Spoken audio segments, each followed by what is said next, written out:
Halo Mas dan Mbak Bray. Malam ini saya akan bawakan dua cerita misteri sekaligus. Maka dari itu, jangan lupa subscribe. Pertama-tama, matikan lampu kamar teman-teman semuanya dan keraskan volume HP teman-teman semua. Begini ceritanya. Cerita pertama tentang perumahan angker di Bukit Malang. Aku tinggal di perumahan yang berada di daerah Bukit, tepatnya di Kabupaten Malang, Jawa Timur. Dulunya di perumahan ini merupakan bentangan sawah yang luas dengan batu-batu besar dari Gunung Arjuno. Bahkan batu terbesar yang pernah dipecah di sini seukuran dengan 4 rumah tipe 27. Banyak orang tua atau sesepuh pemilik sawah di sini menceritakan hal-hal yang berbau gaib, seperti adanya siluman berwujud ular besar, ada lagi dengan penunggu pohon besar, dan tempat pemandian umum di jalan masuk perumahan. Ada pula arwah gadis yang meninggal di tahun 70-80-an di gumuk atau tanah kosong yang tidak dipakai oleh pemiliknya. Konon kabarnya kematian gadis ini sangat tragis, yaitu setelah, mohon maaf, diperkosa. Jasad gadis ini hanya dikubur setengah badan oleh pelaku yang sampai kini tak pernah terungkap. Rumahku terletak di nomor 3 paling pojok bawah. Keadaan di perumahanku ini naik turun karena bukit. Di samping rumahku atau rumah paling pojok adalah rumah kontrakan yang sudah berganti penghuni sebanyak 4 kali.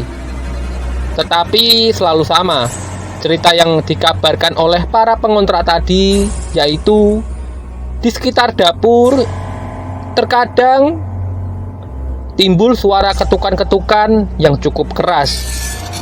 Bahkan saat pengontrak kedua mendiami rumah tersebut, mereka seringkali melihat penampakan kuntilanak di rumah tersebut. Kata mereka, Mbak Kunti tersebut saat menampakkan diri hanya menyamping, jadi wajahnya tidak terlalu terlihat. Suatu hari, saat aku sendirian di rumah, pernah mendengar suara orang menggigil seperti terkena demam tinggi. Padahal di rumah hanya ada aku sendiri. Selain itu, aku juga pernah mengalami kejadian yang aneh.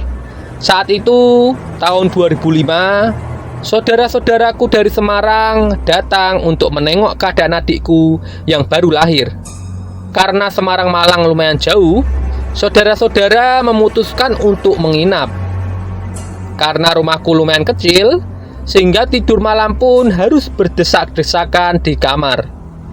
Sedangkan aku kebagian tidur di ruang tamu bersama pamanku.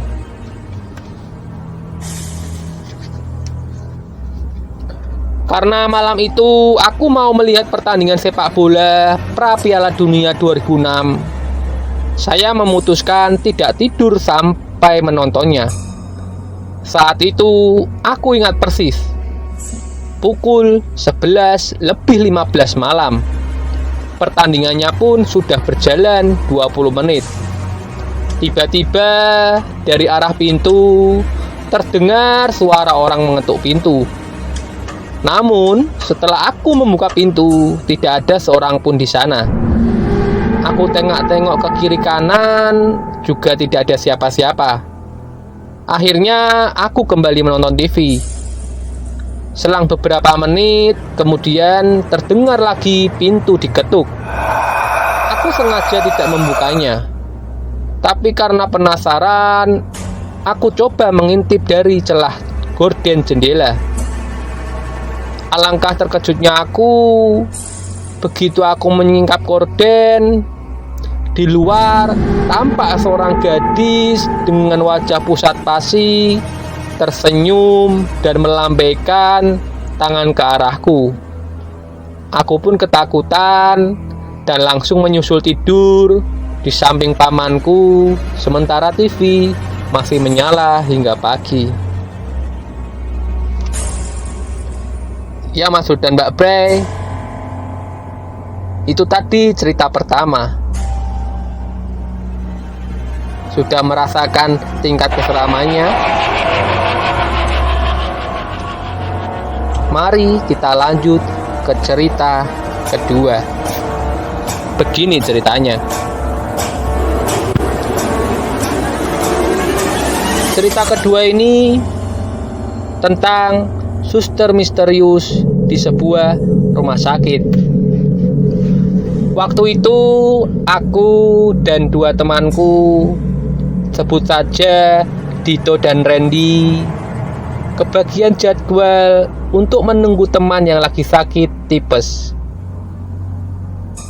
Maklum, anak kos jauh dari orang tua dan keluarga. Jadi temanku hanya sendirian karena belum ada keluarga yang datang. Mungkin karena jauh, tepatnya di Sulawesi. Saat itu waktu sudah menunjukkan tepat pukul 8 malam. Aku dan Dito keluar beli martabak dan nasi padang.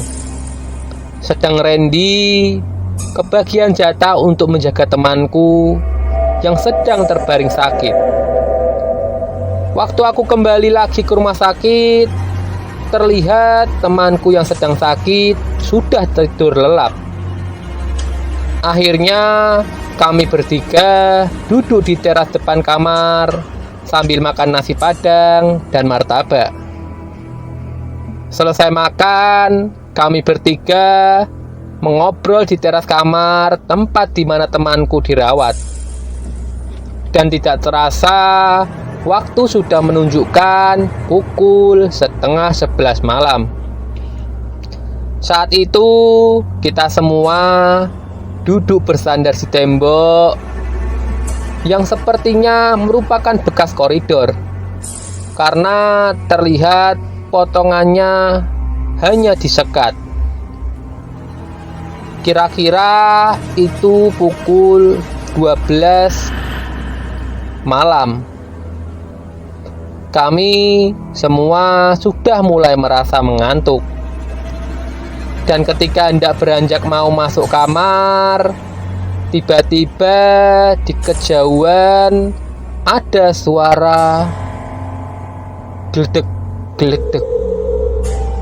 Aku tanya ke temanku, "Apa kae?" "Palingan mung suster nggawa mayit," jawab temanku. Begitu sudah mendekat, yang ada di pikiran kita, ini kan jalan. Daripada duduk rapat, kita buka jalan aja. Dan si suster bilang, "Permisi ya mas." "Iya sus," kompak kita menjawab. Aku lalu berpikir, yang tadi kita sendirikan tembok. Lalu Mbak Suster tadi menembus tembok. Langsung kita bertiga sadar mendadak dan langsung masuk kamar di mana temanku dirawat.